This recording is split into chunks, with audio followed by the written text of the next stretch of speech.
नमस्कार, आप देख रहे हैं डीपीएस न्यूज हरियाणा। मैं हूं आपके साथ पूनम बुद्ध। एक था गुजरात मॉडल। उस गुजरात मॉडल की दुहाई दे देकर लोगों के कान पका दिए गए। देश से लेकर विदेशों तक Gujarat model, Gujarat model, Gujarat model. लेकिन जब उसकी हकीकत सामने आई, जब उसका ढोल फटा, तो आपको ये जानकर हैरानी होगी कि गुजरात मॉडल इस बुरी हालात में गुजरात में पूरी की पूरी सरकार बदल दी गई। गुजरात में 22 मंत्रियों के इस्तीफे ले लिए गए। ये क्या है? आप लोकतंत्र में सरकार चला रहे हैं या क्या कर रहे हैं? आपने मुख्यमंत्री को बदल दिया, उप मुख्यमंत्री को बदल दिया, आपने कैबिनेट के जो 22 मंत्री थे उन सबको बदल दिया। 22 के 22 जो चेहरे थे वो नए रख दिए।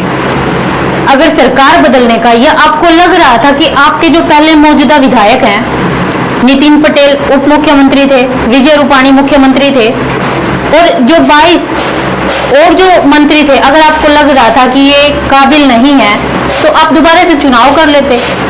पब्लिक जो है बता देते कि कौन आपके काबिल है, कौन नहीं है। लेकिन कैसे आपने गुजरात की पूरी सरकार को बदल के रख दिया। और सबसे बड़ी हैरानी की बात तो ये है कि स्पीकर तक को नहीं छोड़ा गया। स्पीकर तक को मंत्रिमंडल में शामिल कर लिया गया। ऐसा शायद राजनीतिक इतिहास में पहले कभी नहीं हुआ होगा। खबर बड़ी दिलचस्प है, वीडियो को अंत तक जरूर देखिएगा।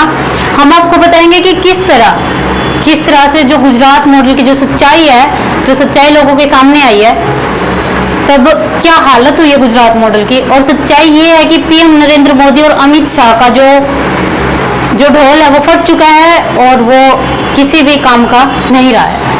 ये खबर आप देखिए। गुजरात में स्पीकर से इस्तीफा देकर ली मंत्री पद की शपथ। जाने कौन है टीम भूपेंद्र के 24 नए मंत्री।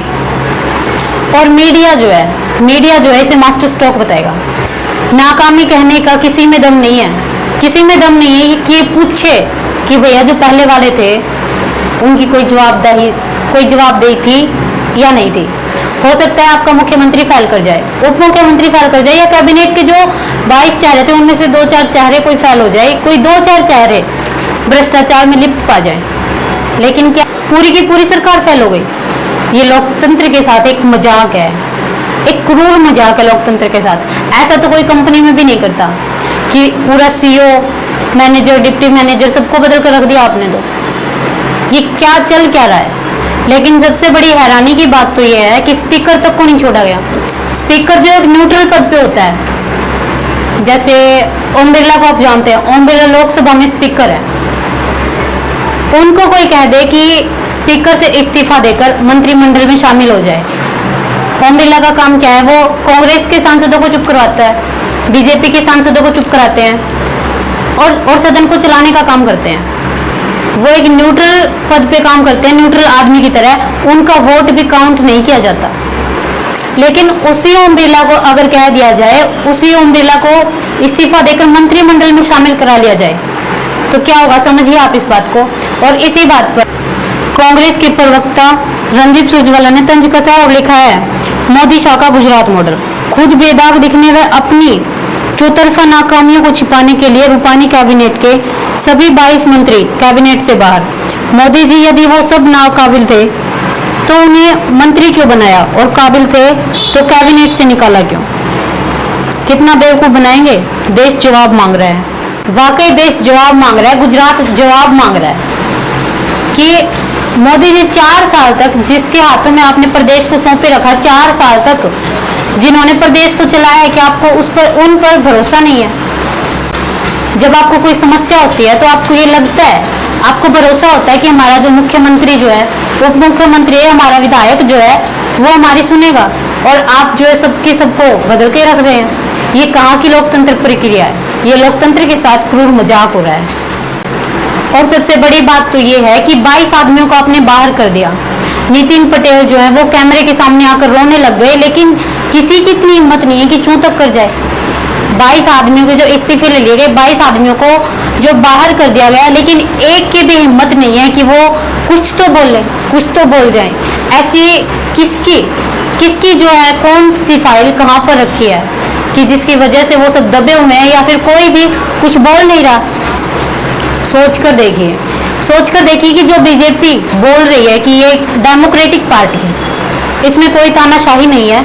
यहाँ पर ये एक पारिवारिक पार्टी है, यहाँ पर कोई भी अध्यक्ष बन सकता है। इतनी डेमोक्रेटिक पार्टी है और उस बीजेपी में क्या क्या चल रहा है। देखिए श्रीनिवास बीवी ने भी ट्वीट किया है इसको लेकर।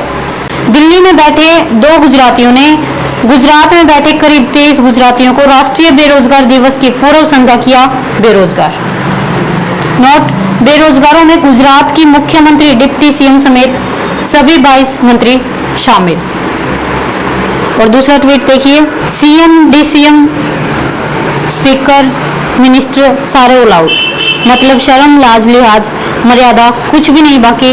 गजब तानाशाही का दौर। वाकई में जो है तानाशाही का दौर है। और इनको ये लगता है कि हम जीत जाएंगे।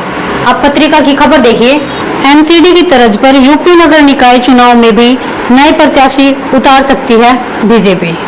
दिल्ली के अंदर एमसीडी के चुनाव हुए थे। 2015 के एमसीडी के चुनाव में बीजेपी ने जो सारे के सारे जो चेहरे उनको नया उतारा था। वो समझ में आता है कि आप पीछे के पुराने जो उन सबको हटा रहे हैं, लेकिन अगर चलती हुई सरकार में आप सबको हटा ही रहे हैं तो कोई तो आप अपनी रिस्पॉन्सिबिलिटी लीजिए, कोई तो जवाबदेही होनी चाहिए, सवाल पूछे जाने चाहिए। लेकिन मीडिया जो है इसको मस्त स्टॉक बताएगा। ये वाकई में नाकामियों भरा स्टॉक है। इस पर सवाल पूछे जाने चाहिए, सवाल होने चाहिए कि आखिर अब तक गुजरात को चला कौन रहा है।